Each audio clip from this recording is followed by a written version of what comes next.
Bonjour, on va vous présenter notre projet de MIF 22, donc un logiciel éducatif pour l'apprentissage de la musique. Alors notre logiciel s'appelle la boîte de Terp et on va vous faire une petite démonstration. Alors on va commencer par créer un utilisateur, ce sera Bob. Voilà. Donc ensuite, je sélectionne Bob.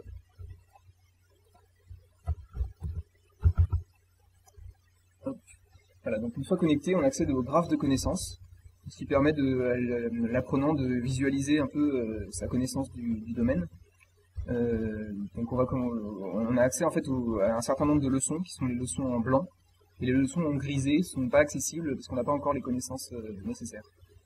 Donc on va cliquer sur une leçon. Les leçons sont structurées par des paragraphes, des images, éventuellement des extraits de musique. Donc ici, par exemple, c'est une leçon sur les différents instruments de musique de type vent, expliquer leur projet, etc. Et on a des extraits de musique qui montrent à quoi ressemble le son d'une trompette ou d'une cornemuse, par exemple. Voilà, donc en cliquant sur le bouton exercice, on accède à l'exercice correspondant à la leçon. Donc en fait cet exercice consiste à mettre dans l'ordre les instruments, en fait dans l'ordre dans lequel on les entend dans le morceau. En fait on clique sur play pour avoir l'audio.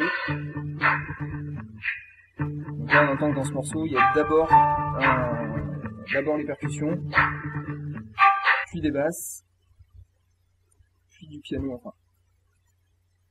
Voilà. Donc l'exercice est complet. Donc ensuite pour le suivant, ça commence par une intro à la guitare, puis on a les percussions. On va le faire assez rapidement pour avoir des statistiques en fait d'utilisation, ça sera utile pour la suite. Ensuite dans ce morceau, ça commence par de la guitare, ensuite des percussions, puis de la basse. Voilà. Et enfin dans celui-là, c'est d'abord du violon, puis de la contrebasse, puis de la guitare. Voilà. Donc ensuite l'exercice est fini, on retourne sur le graphe. Donc on va passer à un autre exercice pour voir un petit peu les différents types d'exercices qui existent. Par exemple pour les notes. Donc on passe à l'exercice.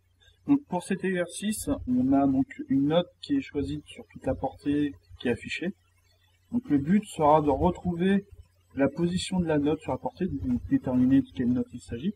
Donc en appuyant sur rejouer note, on a la note qui est donc rejouée pour déterminer de quelle tonalité elle appartient. Et après il suffit juste de cliquer sur la portée pour essayer de trouver où elle se trouve. Là dans ce cas-là, on a trouvé l'endroit exact. Si on se trompe, on a plusieurs essais et au bout d'un certain nombre d'essais, ici 2, la réponse est affichée et la réponse est comptabilisée. Donc on a en bas les statistiques pour savoir l'avancement sur l'exercice et on a une barre vert et rouge qui montre le pourcentage de bonnes réponses et de mauvaises réponses au cours de l'exercice. Donc dans notre cas là, pour que l'exercice soit comptabilisé et donc rentré dans les stats, il faut qu'on ait 20 notes identifiées ou de ratées.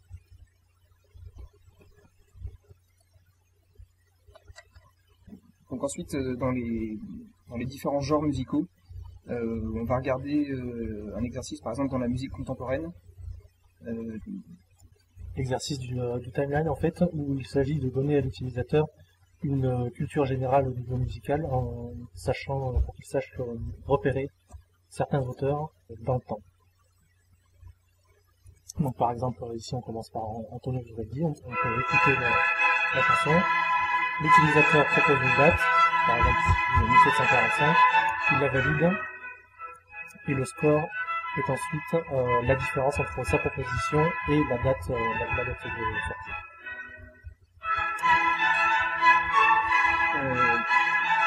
Donc maintenant, l'utilisateur a accès en fait à des statistiques en fait d'utilisation, auxquelles on peut accéder via le menu profil. Et en fait, on voit que pour l'exercice qu'on a complété tout à l'heure, donc celui où il fallait mettre en ordre les instruments, on a le score qu'on avait obtenu. Donc en fait, ça permet à l'utilisateur de voir sa progression.